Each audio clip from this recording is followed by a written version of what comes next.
এই ভিডিও দেখার পর যদি আলুর এই রেসিপি তৈরি করবেন তাহলে ভাত রুটি একটু বেশি করে তৈরি করবেন, তা না হলে কম পড়বে।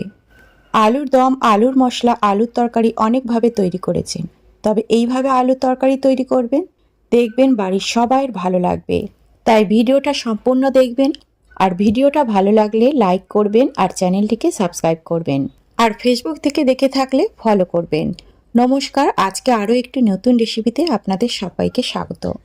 আলুর এই টেস্টি রেসিপি তৈরি করার জন্য কড়াই গরম হয়ে যাওয়ার পর এর মধ্যে 2 চামচ রান্নার তেল দিয়ে দিলাম। তেল গরম হয়ে যাওয়ার পরে হাফ চামচ দিয়ে দিলাম গোটা জিরে। জিরে ফুটতে আরম্ভ করলে এর মধ্যে দিয়ে দিলাম 2টো বড় সাইজের ছোট ছোট কুচিয়ে রাখা পেঁয়াজ, আর দিয়ে দিলাম 1 টেবিল চামচ গ্রেট করা রসুন, 1 টেবিল চামচ গ্রেট করা আদা। এই রেসিপিটাতে আদা রসুন বাটার থেকে আদা রসুন ছেঁচা বা কাটা ব্যবহার করলে রেসিপিটা বেশি টেস্টি হবে। গ্যাসের ফ্লেমটাকে মিডিয়ামে রেখে এই সব জিনিসগুলোকে আমি গোল্ডেন ব্রাউন করে ভেজে নেব। এখন দেখতে পাচ্ছেন যে পেঁয়াজ আদা রসুন গোল্ডেন ব্রাউন করে ভাজা হয়ে গেছে। এই পর্যায়ে আমি একটা মশলা তৈরি করে নেব। একটা পাত্রের মধ্যে নিয়ে নিয়েছি হাফ কাপ টক দই। এখানে ফ্রেশ দইটাই ব্যবহার করতে হবে, বেশি টক দই ব্যবহার করা যাবে না।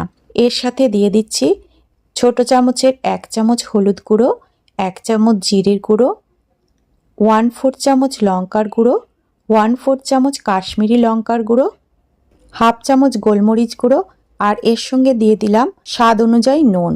এবারে সমস্ত কিছু মশলাকে ভালো করে মিশিয়ে নেব। অনেকেই বলতে পারেন দই ছাড়া এই রেসিপিটা তৈরি করা যাবে কিনা। দই ছাড়াও এই রেসিপি তৈরি করা যাবে, কিন্তু দই দিলে এই রেসিপির টেস্ট বেশি ভালো হবে। দইটাকে ভালো করে মিশিয়ে নিয়েছি। এই মশলাটাকে আমি ভাজা পেঁয়াজ রসুনের সঙ্গে দিয়ে দেব, আর এর সঙ্গে কিছুটা পরিমাণ জল বাটিটা ধুয়ে দিয়ে দিলাম। মশলাটাকে ভালোভাবে মিশিয়ে নেব, আর মশলাটা দেওয়ার সময় গ্যাসের ফ্লেমটাকে অবশ্যই লো করে দিতে হবে, তা না হলে দইটা কেটে যাওয়ার সম্ভাবনা থাকবে। গ্যাসের ফ্লেমটাকে লো করে দিয়ে ঢাকা দিয়ে 2 থেকে 3 মিনিট মশলাটাকে ভালো করে কষে নিতে হবে। ঢাকা দিয়ে মশলাটা কষে নেওয়ার পর মশলাটা থেকে তেল ছেড়ে দিয়েছে, আর এই পর্যায়ে আমি এর মধ্যে দিয়ে দেব একটা বড় সাইজের বাটা টমেটো, আর তার সঙ্গে বাটি ধোয়া কিছুটা জল দিয়ে দিলাম, আর মশলাটাকে ভালো করে মিশিয়ে নিচ্ছি।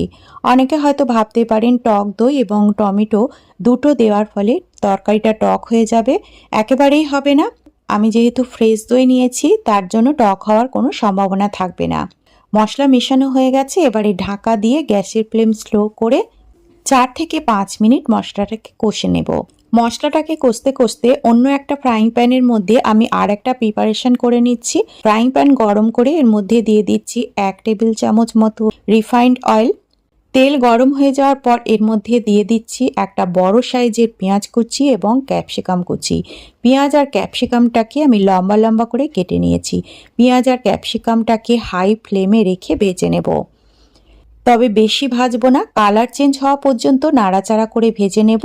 অবশ্যই হাই ফ্লেমে রেখে ভেজে নেব, যাতে পেঁয়াজ এবং ক্যাপসিকামের ক্রাঞ্চিনেসটা বজায় থাকে।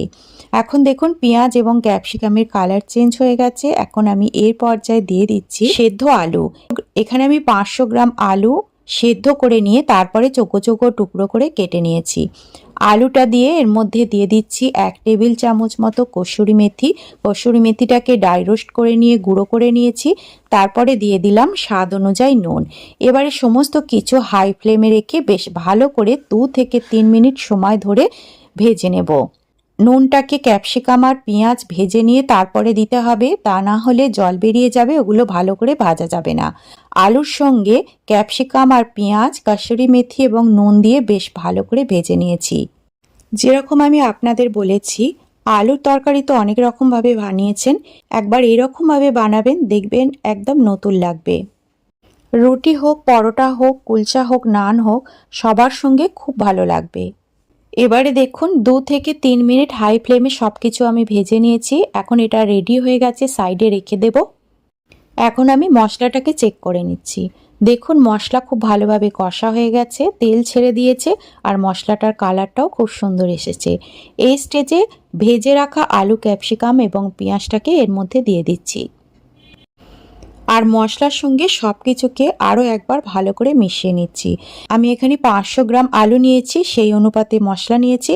আপনারা যতটা পরিমাণ আলু নেবেন সেই অনুপাতে মশলা নিয়ে নেবেন। গ্যাসের ফ্লেম স্লো রেখে ভালো করে কষে নিয়েছি। এখন দেখুন মশলা ভালোভাবে কষা হয়ে গেছে। এই পর্যায়ে আমি দিয়ে দিচ্ছি গরম জল। জলের পরিমাণটাকে এমনভাবে দেব যাতে তরকারিটা শুকনো শুকনো না হয় এবং বেশি ঝোলও না হয়। তো এই তরকারিটা মাখা মাখা করে তৈরি করব, সেই অনুপাতে জল দেব। আলু শুকনো হয়ে গেলে জল টেনে নেয়, সেই বুঝে এখানে জলটাকে ব্যবহার করতে হবে। গরম জলটা মিশিয়ে দেওয়ার পর গ্যাসের ফ্লেমটাকে একেবারে লো করে দিয়ে 2 থেকে 3 মিনিট স্লো ফ্লেমে দমে রেখে দেব। বেশি সময় এটা সেদ্ধ করার দরকার নেই। 2-3 মিনিট পরে ঢাকাটা খুলে নিলাম। এবার দেখুন তরকারিটার ফাইনাল লুক। এখন আমি এর মধ্যে দিয়ে দিচ্ছি ছোট চামচের 1 চামচ গরম মশলার গুঁড়ো আর কিছুটা পরিমাণ ধনেপাতা কুচি। সব কিছু ভালো করে মিশিয়ে নেব এবং গ্যাসের ফ্লেমটাকে অফ করে দেবো। তৈরি হয়ে গেল সুপার টেস্টি ডিলিশিয়াস আলু ভুনা মশলা। এবার দেখিয়ে দিচ্ছি তরকারির ঘনত্বটা একদম শুকনোও হয়ে যায়নি, আবার ঝোলও নেই। ঠান্ডা হয়ে গেলে এটা আরেকটু শুকনো হয়ে যাবে, তাই এইরকমই রাখতে হবে। আলু দিয়ে যদি কিছু নতুন রেসিপি তৈরি করতে চান তাহলে এই রেসিপিটা নিশ্চয়ই তৈরি করবেন। আজ এই পর্যন্তই, দেখা হবে পরবর্তী রেসিপিতে। ধন্যবাদ।